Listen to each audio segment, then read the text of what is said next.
Aku percaya akan Roh Kudus, Gereja Katolik yang kudus, persekutuan darah kudus, pengampunan dosa, kebangkitan badan, kehidupan kekal. Ibu Bapak calon perdiakon yang terkasih, selamat bertemu kembali dalam pertemuan yang kedua yang akan mengambil tema jati diri prodiakon. Sebelum kita membicarakan tema ini, mari kita dengarkan lagu Melayani Lebih Sungguh supaya kita terus memiliki semangat dalam melayani Tuhan, melayani sesama, dan melayani gereja.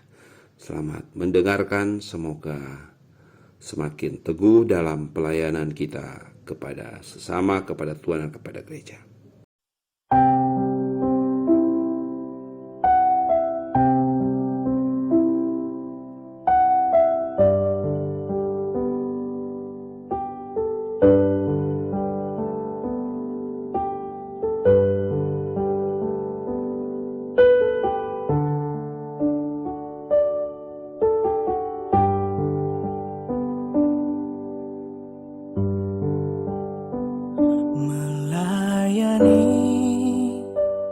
Melayani lebih sungguh,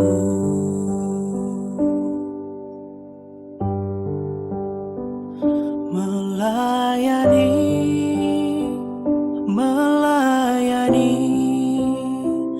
lebih sungguh.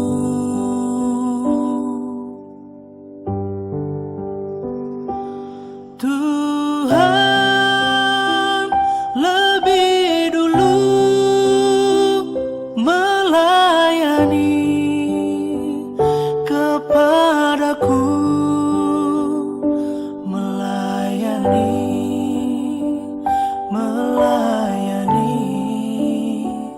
lebih sungguh.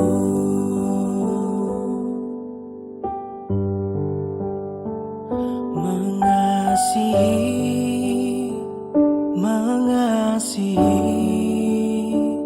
lebih sungguh,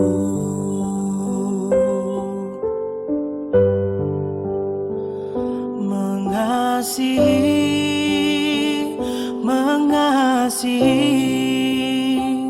lebih sungguh.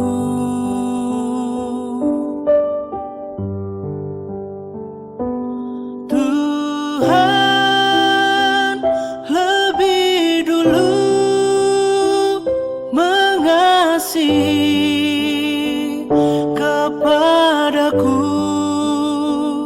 mengasihi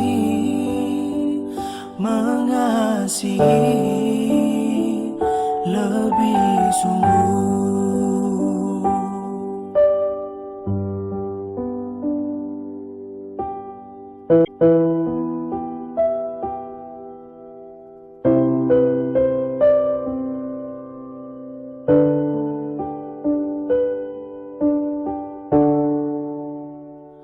Mengampuni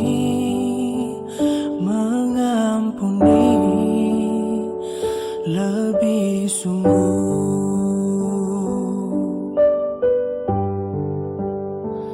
mengampuni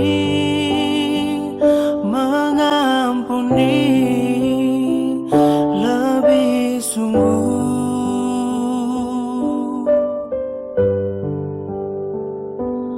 Tuhan lebih dulu mengampuni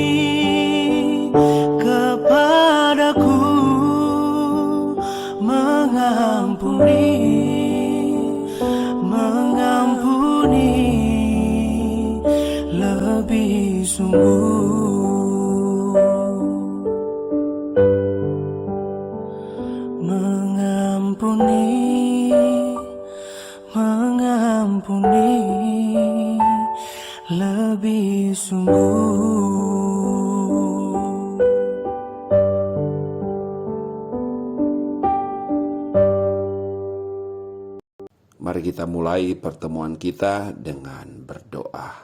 Dalam nama Bapa dan Putra dan Roh Kudus. Amin.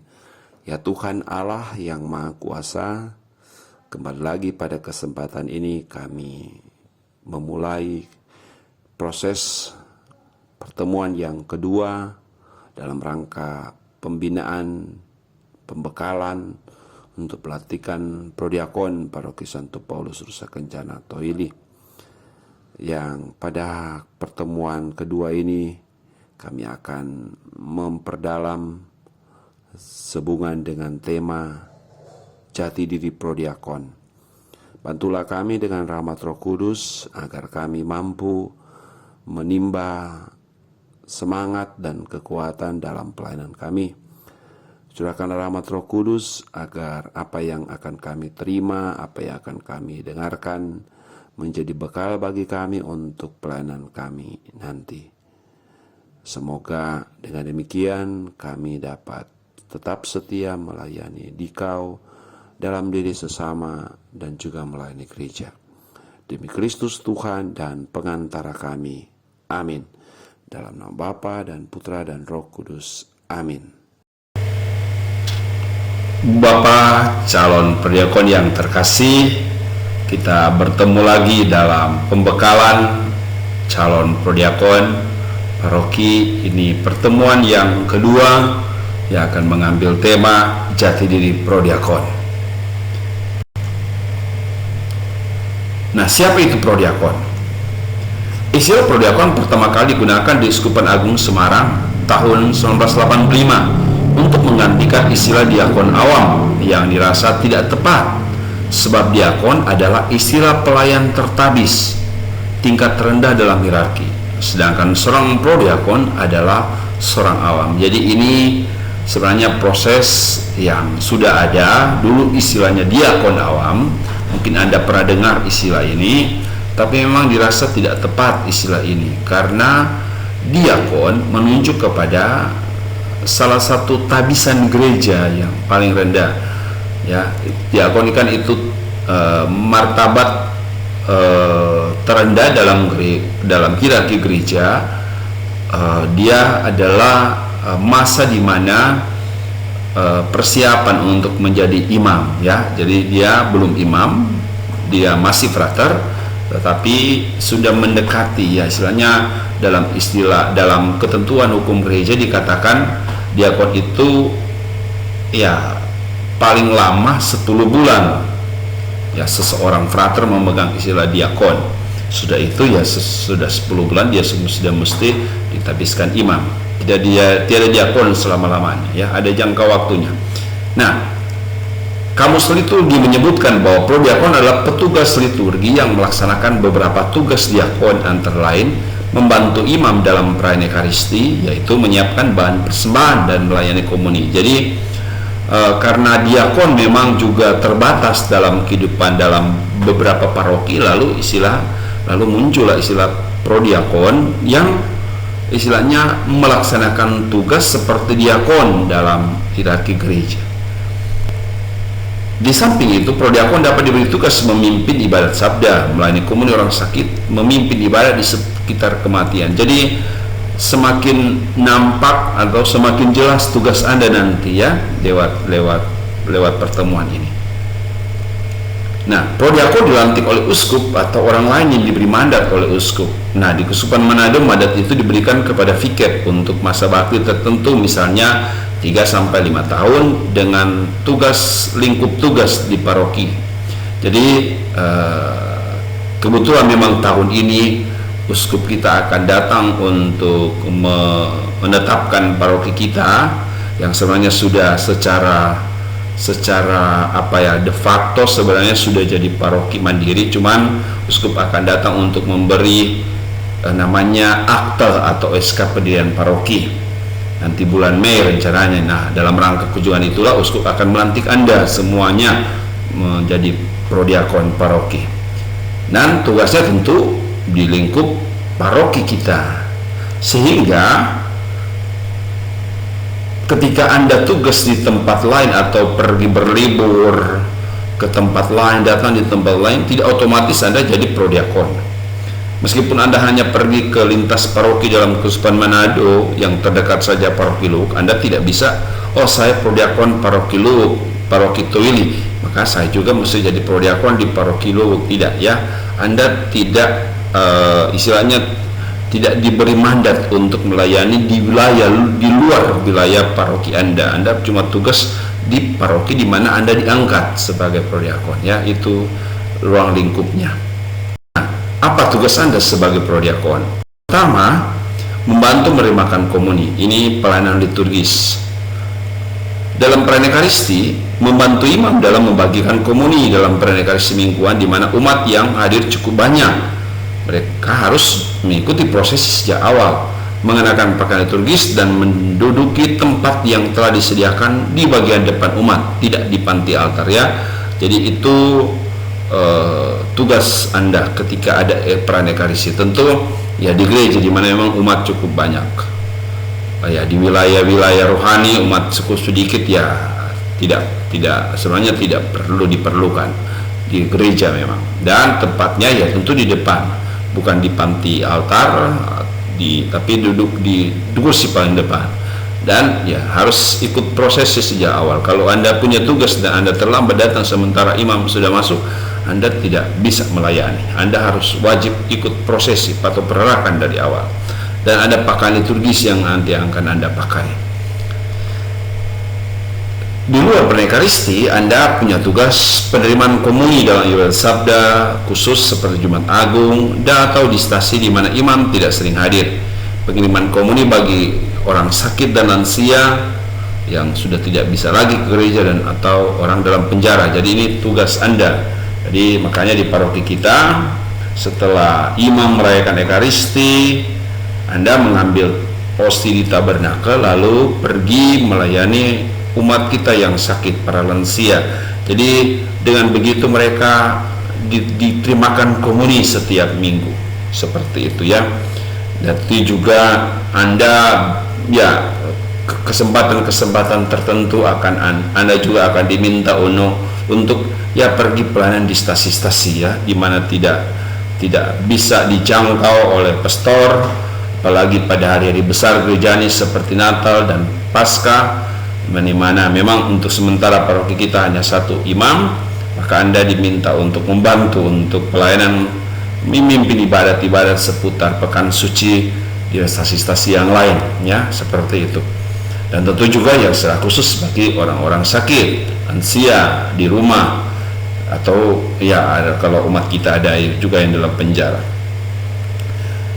ya, adalah melaksanakan tugas peribadatan dan pewartaan. Nah, apa itu? Yaitu pertama tentu memimpin ibadat sabda, ya. Anda bisa bekerjasama dengan seksi liturgi di wilayah rohani atau di stasi untuk Anda memimpin ibadat sabda. Yang kedua, memberikan renungan tentu, ya. Istilahnya Anda akan diminta untuk menyampaikan renungan khotbah. Maka dalam pembekalan ini juga ada sesi, ada pertemuan itu tentang bagaimana mempersiapkan dan menyampaikan homili atau renungan. Yang ketiga, memimpin liturgi pemakaman, ya, itu tentu bagian dari pelayanan Anda.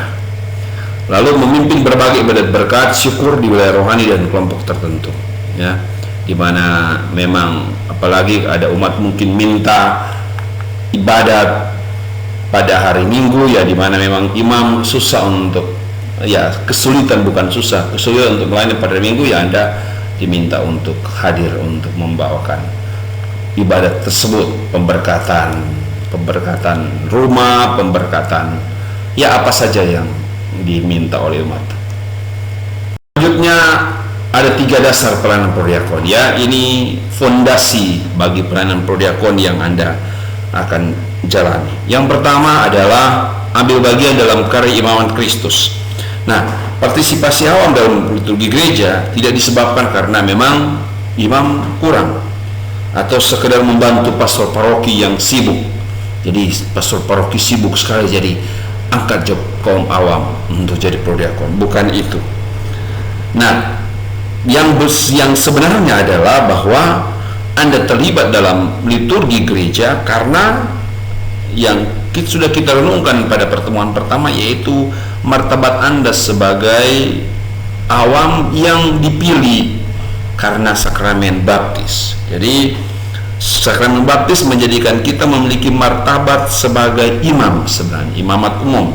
Nah, berkat baptis itulah Anda ambil bagian dalam imamat Kristus, ya.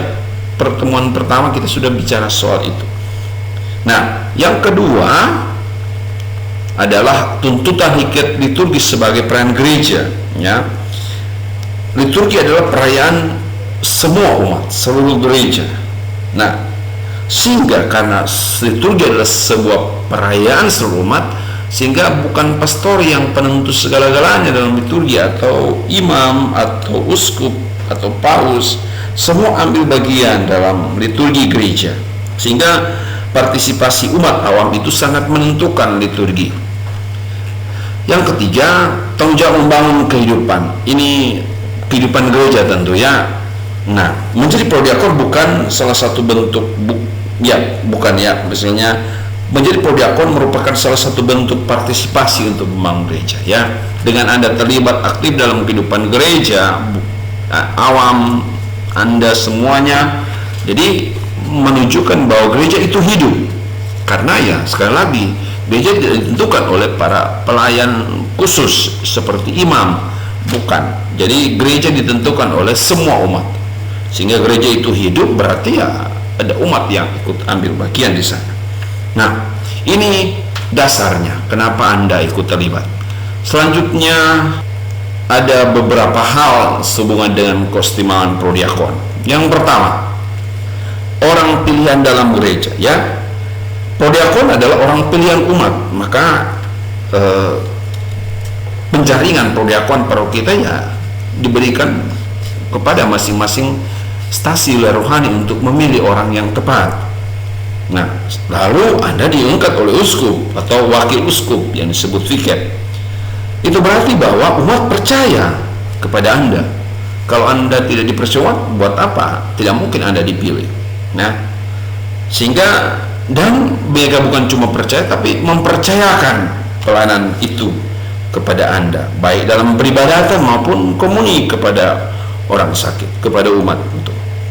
Oleh karena itu, ya Anda harus memiliki sebuah kesadaran penuh, sebuah ya istilahnya apa ya, keyakinan bahwa Anda itu adalah pilihan Tuhan.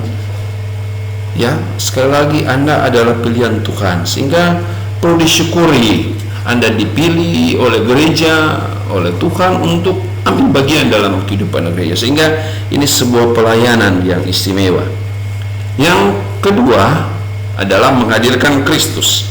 Nah, menghadirkan Kristus berarti bahwa ketika Anda membawa komuni kepada orang sakit, Anda menghadirkan Kristus yang berbelas kasih, yang peduli kepada orang-orang sakit. Ya, dalam kitab suci kan banyak dikisahkan bahwa Yesus berkeliling sambil berbuat baik menyembuhkan orang sakit. Nah, dan memberi mereka kekuatan. Nah, ketika Anda hadir membawakan sakramen, membawakan komuni, Anda juga menghadirkan Tuhan Yesus kepada mereka, ya. Jadi ini sebuah tugas istimewa. Selanjutnya yang ketiga Anda adalah barisan depan dalam perayaan liturgi. Makanya tempat Anda di depan. Anda punya tempat khusus dalam gereja, dalam perayaan liturgi. Makanya karena Anda adalah orang istimewa, maka Anda ikut perarakan bersama imam, tempat di depan itu khususan, ya. Selanjutnya yang ketiga, Anda juga adalah tokoh umat, ya. Sekali lagi Anda adalah tokoh umat, baik dalam kehidupan gereja maupun dalam kehidupan masyarakat. Tentu karena Anda tokoh umat, jadi Anda juga harus menampilkan teladan yang baik, bukan hanya di gereja tapi juga teristimewa di tengah umat, di tengah masyarakat, ya. Karena Anda adalah wajah gereja di tengah masyarakat. Nah, ini keistimewaan prodiakon yang harus Anda camkan, Anda tanamkan dalam hati ketika Anda melakukan pelayanan. Nah, selanjutnya tuntutan prodiakon. Ada 6 hal yang dituntut dalam diri prodiakon. Pertama ya tentu mempersiapkan diri ya. Tugas pelayanan harus dipersiapkan dengan baik. Kita tidak bisa asal-asalan dalam menjalankan tugas pelayanan liturgi dan pewartaan. Kita harus benar-benar mempersiapkan diri dengan sebaik mungkin ya. Persiapan itu bukan hanya persiapan sodeka-deka, tapi persiapan jauh-jauh hari. Ketika Anda mau memimpin ibadat, Anda mempersiapkan khotbah, mempersiapkan homili dan lain-lain sebagainya, dan tidak bisa Anda tiba-tiba saja. Ya, sekali lagi penting untuk persiapan. Yang kedua adalah pembekalan, membekali diri. Maka lalu ketika Anda setelah dilantik prodiakon, kita akan ada pembekalan rutin periodik dalam waktu-waktu tertentu ya. Dalam pengantar dari pertemuan pembekalan ini saya sudah katakan soal bina lanjut yang terus. Jadi paroki juga akan memprogramkan itu terus-menerus dalam pembekalan Anda. Dan ketiga, melayani dengan murah hati. Ya, sekali lagi ini tuntutan, ini panggilan. Pelayanan yang harus kita berikan adalah pelayanan yang murah hati, lemah lembut.